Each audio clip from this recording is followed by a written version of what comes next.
dia, estamos novamente aqui para apresentar o programa Cientista de São Carlos. Nós temos hoje o grande prazer de receber aqui a doutora Débora Milori, que é pesquisadora da Embrapa Instrumentação de São Carlos. Muito obrigado pela sua presença, professora, agradeço muito, é uma honra recebê-lo nesta oportunidade de apresentar os cientistas de São Carlos. Obrigado pela presença. Ô, professor, eu que agradeço, é uma honra estar aqui participando, né, sendo entrevistada pelo senhor, é uma liderança nacional da ciência brasileira, então é uma honra, eu que agradeço aí o convite e a oportunidade. Muito obrigado. Professor, eu queria que a senhora apresentasse um pouco na sua carreira, como é que a senhora começou a sua carreira, como é que foi seu interesse pela agricultura e pelo trabalho científico em agricultura, como é que a senhora se formou e quais foram os seus mentores e suas inspirações? Ah, tá certo. Então, eu sou de uma família simples, meu pai era técnico de laboratório de ensino de física da USP, né?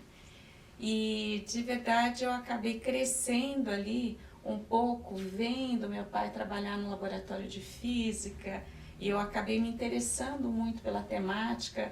Aí, quando fui ficando um pouco maior, comecei a frequentar o CDCC, né?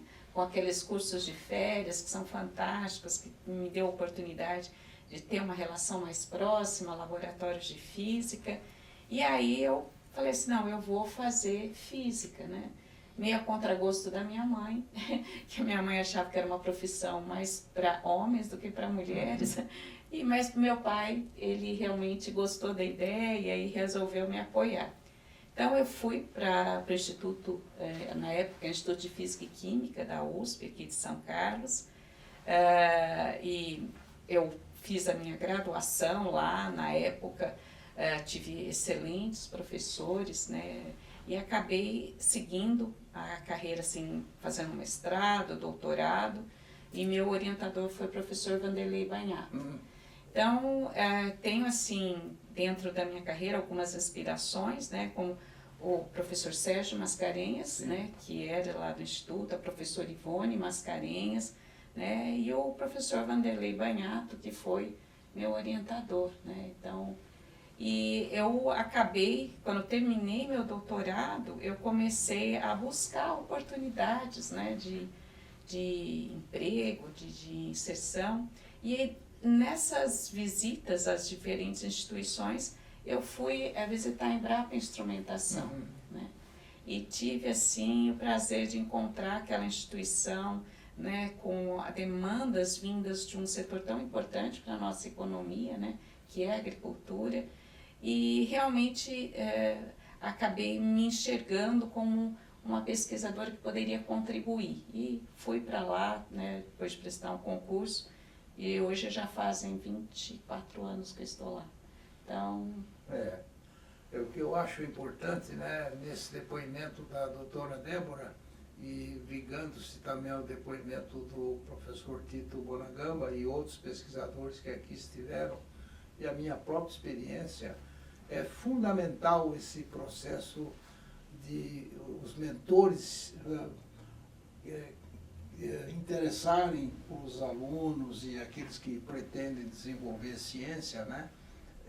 Essa mentoria, essa capacidade de instigar os alunos a fazer ciência, né? Isso é muito importante. Isso nós temos muito em São Carlos, porque nós temos muitas lideranças aqui que têm esse papel.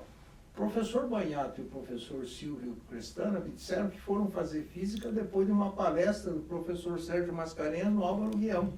Ou seja, essa capacidade de instigar os alunos e os jovens, né, a seguir uma carreira científica é muito, muito importante. E mais uma vez o que a senhora nos conta é uma constatação desse processo. Sim. E agora, professora, a sua pesquisa na Embrapa Instrumentação, quais são os temas principais que a senhora atua?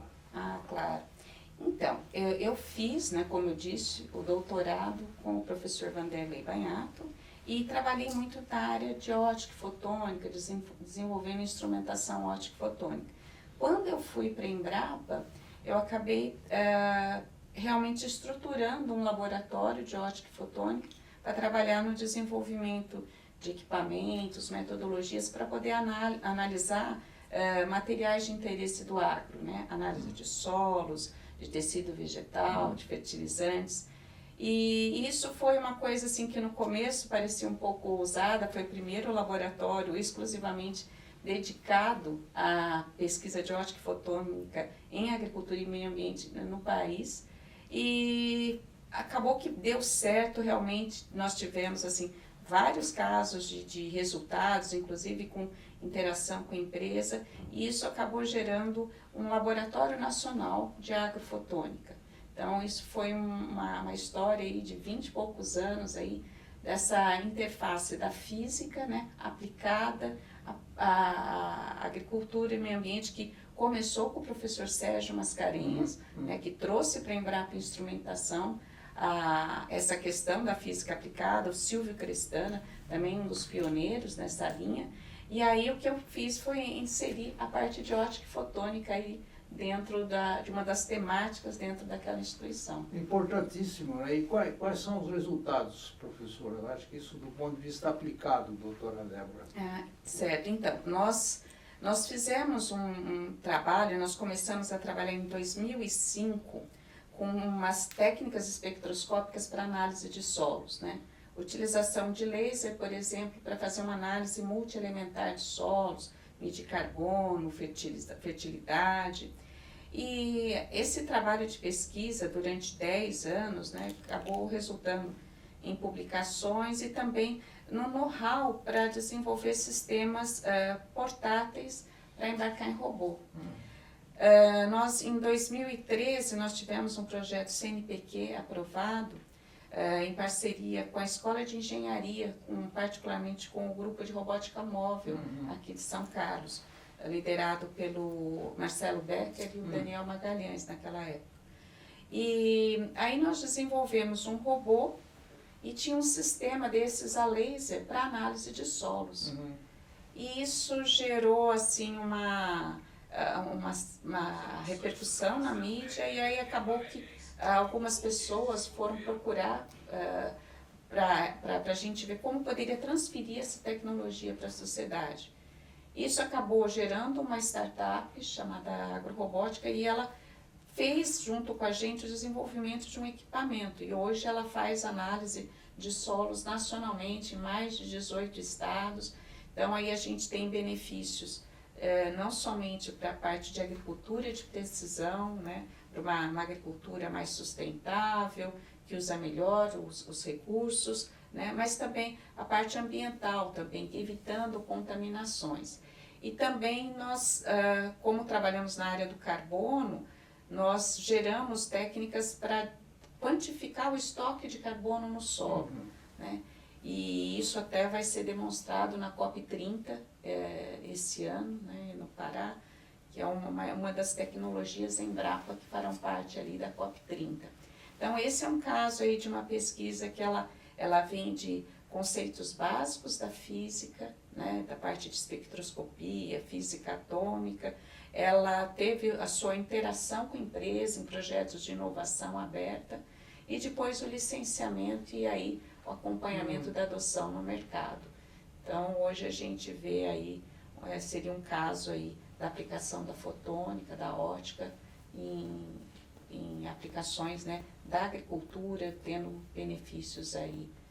Isso é de uma importância fundamental. Nós acabamos de ver com o professor Tito Bonagama, por exemplo, a importância de um computador quântico, né, que está sendo desenvolvido no Instituto de Física. Agora a senhora nos conta aí esse trabalho que foi desenvolvido na Embrapa Instrumentação, sob sua orientação e coordenação, e a gente vê que passa desde o conceito básico, né, de física, até a produção de uma máquina, a produção de um sistema que faz a medida e a comercialização desse sistema. Ou seja, nós temos todo o espectro de atuação aqui em São Carlos, né, que vai desde do conceito até o desenvolvimento tecnológico, até a passagem para um projeto de inovação, até a comercialização de um produto. Então, esse é que é um ponto extremamente importante do ponto de vista da ciência, da tecnologia e da sociedade, porque isso gera recursos para o município também. Sem né? dúvida. E além disso, gera empregos para o município. Né? Essas inúmeras startups que nós temos aqui em São Carlos, elas são geradas a partir do conhecimento produzido nas universidades. Isso é que é fundamental e que a população precisa conhecer mais esse processo, porque esse é um processo que, numa conta que nós fizemos mais recentemente, São Carlos tem um produto interno bruto de cerca de 14 bilhões de reais por ano. 40% desse produto é ciência e tecnologia, que são os salários dos pesquisadores, os empregos gerados, os negócios gerados, todo esse conjunto. Né? Professora, qual é a sua visão da agricultura para o futuro com relação à ciência? Porque eu vou contar uma história que eu já contei várias vezes aqui. Em 1984, eu estava saindo do aeroporto de Brasília, eu encontrei um professor, eu estava chegando no aeroporto de Brasília, o professor Sérgio Mascarenhas estava saindo do aeroporto de Brasília. Aí, isso, acho que foi maio ou junho de 1984. Aí ele me encontrou, começamos a conversar, ele disse: Hilton Dias, eu acabei de assinar um contrato com o Ministério da Agricultura, nós vamos revolucionar a agricultura brasileira. Isso foi 84. E revolucionou a agricultura brasileira. A Embrapa hoje tem um papel enorme, fantástico em termos de desenvolvimento tecnológico, aumento de produção, resolução de problemas sérios, a agricultura e meio ambiente. É que a senhora vê a expansão desse projeto, já está muito consolidado, mas qual é o futuro desse projeto, professora?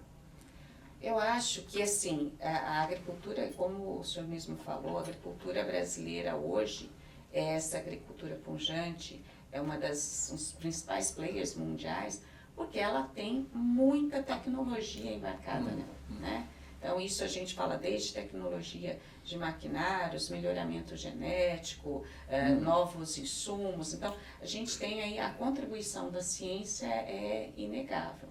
Agora, a gente que atua ali no front, a gente percebe também que existem demandas enormes, né? Desafios gigantes que ainda a gente tem que vencer. Né, desafios de produção de alimentos, desafios de sustentabilidade, desafios de sustentabilidade social também, como mudanças climáticas, a questão da água. Quer dizer, existem aí uma pauta para problemas da agricultura extremamente grandes, extremamente complexas, que a gente precisa aí realmente de um perfil bastante multidisciplinar. A gente vai precisar de vários profissionais, né, físicos, químicos, estatísticos, pessoas que trabalham com inteligência artificial, tudo para tentar ver o que a gente consegue melhorar em termos do nosso sistema atual produtivo, né, visando que a gente tem que ser mais conservacionista, manter a qualidade do nosso planeta, né, preservar a natureza,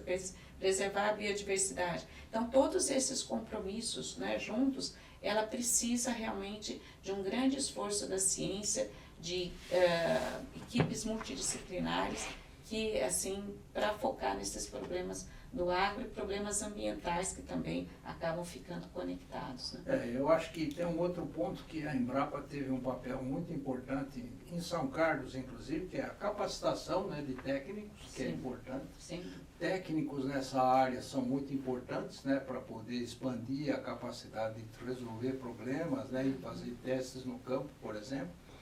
E também a Embrapa recebe estudantes de segundo grau. Me fala um pouco sobre isso, porque eu acho que é uma parte importante da atividade da Embrapa, a implementação aqui, e também da Embrapa Agropecuária Sudeste. Sem dúvida. Não, a gente, nós temos anualmente, né, junto conosco, trabalhando em torno de 200 estudantes. Então, nós somos uma equipe de 32 pesquisadores, mas nós temos muitos alunos, muitos estagiários que acabam indo se formar lá com a gente. E isso é importante, por exemplo, nessa linha de projetos de inovação aberta, muitas vezes eles trabalham nesses projetos de cooperação com a empresa e são absorvidos pela empresa.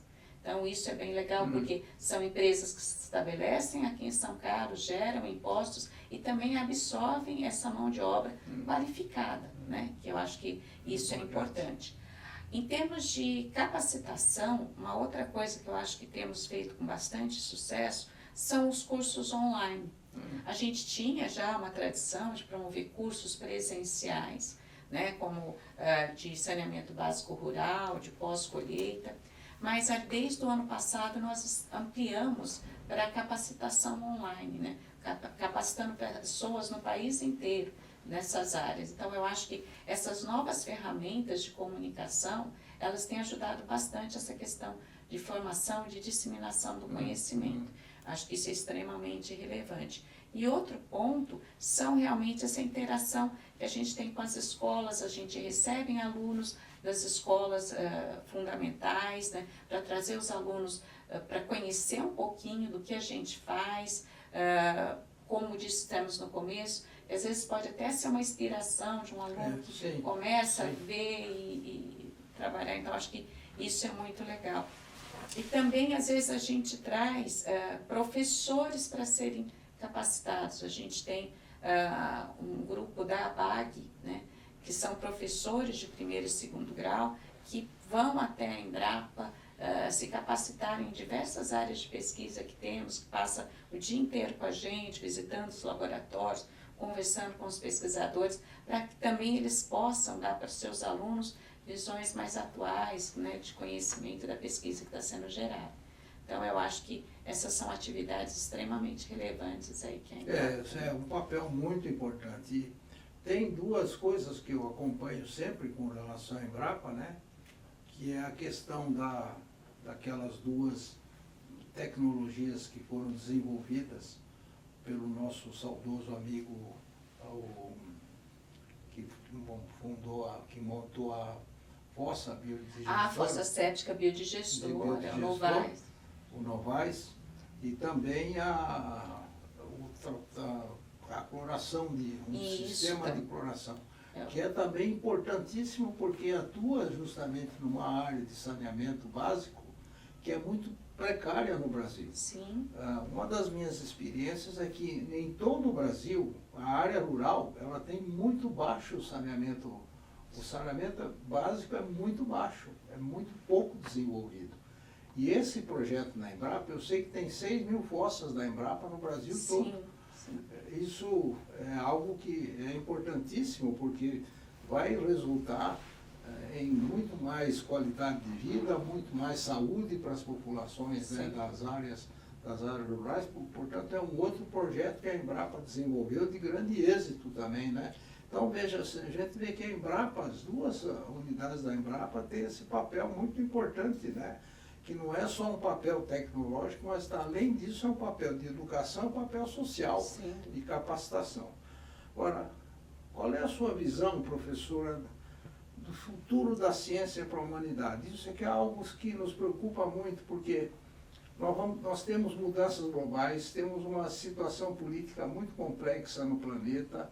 O Brasil tem um papel fundamental na produção de alimentos, e isso depende muito da ciência, como nós já vimos, né?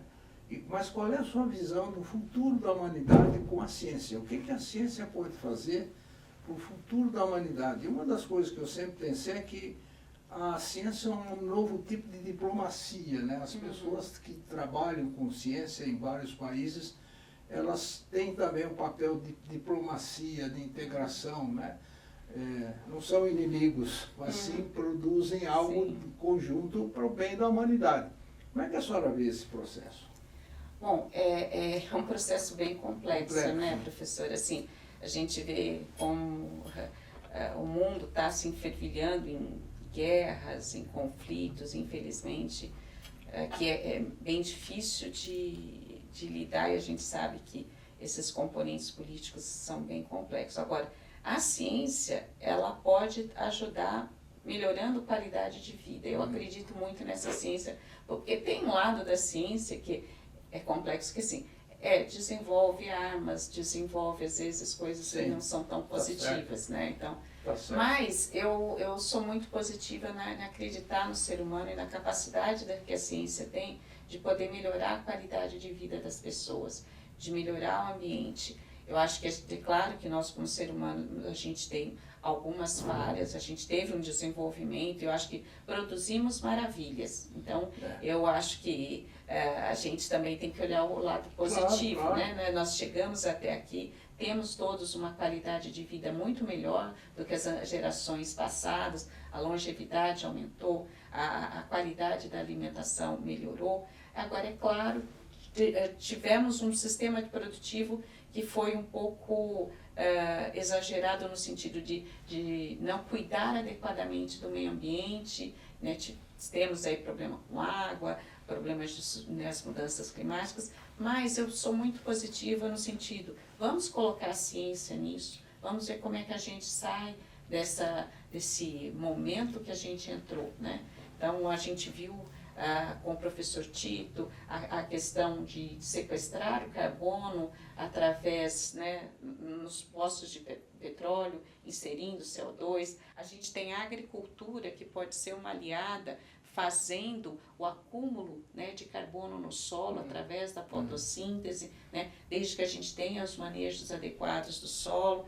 Então, eu acredito muito que a gente pode utilizar a ciência, né, para reverter muitos problemas que foram criados dentro desse processo da nossa evolução, né? E eu espero, sinceramente, que as lideranças consigam aí, usar de forma positiva a ciência, né, pelo futuro da nossa humanidade. Eu concordo, eu acho que o problema todo nós, cientistas, nós trabalhamos para produzir conhecimento e nós sabemos que esse conhecimento, de alguma forma, ele vai ser usado para resolver problemas que afetam populações. Nós temos que lembrar que hoje cerca de mais de 50% da humanidade vive em áreas urbanas, né?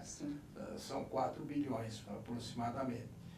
Desses, 900 milhões vivem em áreas periurbanas com um saneamento muito fraco e muito pouco desenvolvido. Nós temos 2 bilhões de pessoas com acesso muito ruim à água, por exemplo, né? Com difícil acesso à água. No Brasil, nós temos cerca de 90 milhões de pessoas sem tratamento de esgoto. Então, essas diferenças, eu acho que a ciência pode resolver. Precisa convencer as lideranças que tem que usar essas ciências justamente para resolver esses problemas, porque o conhecimento está aí, tem uma gama enorme de possibilidades. Agora, evidentemente, são as ações políticas que vão desenvolver esses processos. Ainda é assim, a ciência depende muito dessas ações políticas e dessa decisão política para poder avançar. Mas eu lembro, por exemplo, que no caso de uma emergência, a pandemia, a vacina foi feita em tempo recorde, né? Para poder atender milhões de pessoas e salvou milhões de vidas, né? Eu mesmo, por exemplo, fui acometido pela Covid, mas eu fui salvo porque eu já tinha tomado a vacina. Então, muitas pessoas foram salvas por essa ação. Então, eu concordo, eu acho que a ciência é realmente passar esse conhecimento e esse processo de avanço tecnológico para que ele seja usado em benefício das populações e para diminuir as diferenças globais, as diferenças que existem globalmente, né, em termos de acesso à alimentação, acesso à água, melhor saúde, melhor qualidade de vida, isso não depende só dos cientistas, né? Os cientistas atuam na sua área e produzem esse conhecimento e a tecnologia. Depende das lideranças políticas entenderem melhor esse processo. Acho que isso é algo que é muito importante para ser considerado e pode ter um êxito importante se houver lideranças que definam claramente o apoio a esse processo, né? Exatamente. E por isso que eu acho que isso que a gente está fazendo aqui hoje é fundamental. Porque eu acho que nós da ciência, a gente trabalha, né, publica, mas às vezes a gente não comunica bem com a população, né? Eu acho que a gente precisa realmente ter um trabalho mais forte de comunicação com a sociedade, de conversa com os diversos setores, conversa com os políticos, porque essa eu acho que é uma função, né, que pode fazer a diferença. Por isso que eu acho, né, parabenizo o senhor por essa ação de estar aqui com esse programa. Eu acho que essa e outras iniciativas que possam surgir, né, que contribuam para a divulgação da ciência, elas são extremamente importantes. Eu acho que uma das coisas que eu estou sugerindo para a Câmara Municipal é que a Câmara Municipal inicie um programa chamado Roda da Ciência. Ou seja, o pesquisador vai na Câmara, num espaço aberto que existe para a população, mas o pesquisador pode ir na Câmara falar sobre a ciência que ele está fazendo, para que os vereadores possam ficar mais informados do processo, né? E a importância da ciência para desenvolver projetos. E isso pode estimular também os políticos a tomarem decisões, a fazerem projetos de lei, a promover mais o processo. E outra coisa que eu sugeri é que cada vereador tenha um assessor da universidade, um assessor voluntário da universidade que possa orientá-lo em projetos, programas e ideias novas, né?